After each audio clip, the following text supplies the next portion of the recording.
بسم الله الرحمن الرحيم.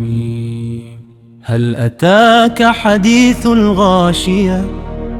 وجوه يومئذ خاشعة عاملة ناصبة تصلى نارا حامية تسقى من عين آنية ليس لهم طعام إلا من ضريع لا يسمن ولا يغني من جوع وجوه يومئذ ناعمة لسعيها راضية في جنة عالية لا تسمع فيها لاغية فيها عين جارية فيها سرر مرفوعة وأكواب موضوعة ونمارق مصفوفة وزرابي مبثوثة أفلا ينظرون إلى الإبل كيف خلقت وإلى السماء كيف رفعت وإلى الجبال كيف نصبت وإلى الأرض كيف سطحت فذكر إنما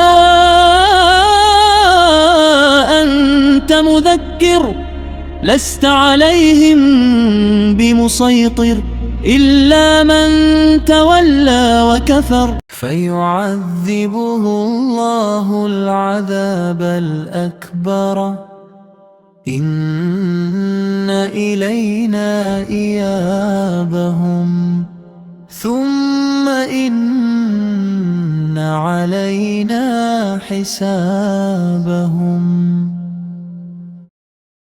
क्या तुम्हें छा जाने वाली क़यामत की खबर पहुंची है? उस दिन कुछ चेहरे जलेल होंगे, मशक्कत करने वाले थके हुए दहकती आग में दाखिल होंगे। खोलते हुए चश्मे का पानी पिलाया जाएगा। उनके लिए कांटेदार झाड़ के सिवा कोई खाना ना होगा, न वो मोटा करेगा और न भूख मिटाएगा। और उस दिन कुछ चेहरे तरोताज़ा होंगे, अपनी कोशिश पर खुश होंगे, बुलंद व बाला जन्नत में होंगे, जहां कोई फजूल बात न सुनेंगे। वहां बहता हुआ चश्मा होगा, वहां ऊंचे तख्त होंगे, रखे हुए जाम होंगे, कतार दर कतार तकिए होंगे और फैले हुए नफीस कालीन होंगे। क्या ये लोग ऊंट की तरफ नहीं देखते कि वो कैसे पैदा किया गया, और आसमान की तरफ कि वो कैसे बुलंद किया गया, और पहाड़ों की तरफ कि वो कैसे गाड़े गए, और जमीन की तरफ कि वो कैसे बिछाई गई। बस आप नसीहत करते रहें। आप तो बस नसीहत करने वाले हैं, आप उन पर जबरदस्ती करने वाले नहीं हैं। मगर जो मना मोड़े और कुफ्र करे तो अल्लाह उसे बड़ा अजाब देगा। बेशक हमारी ही तरफ उनकी वापसी है, फिर यकीनन हम ही पर उनका हिसाब लेना है।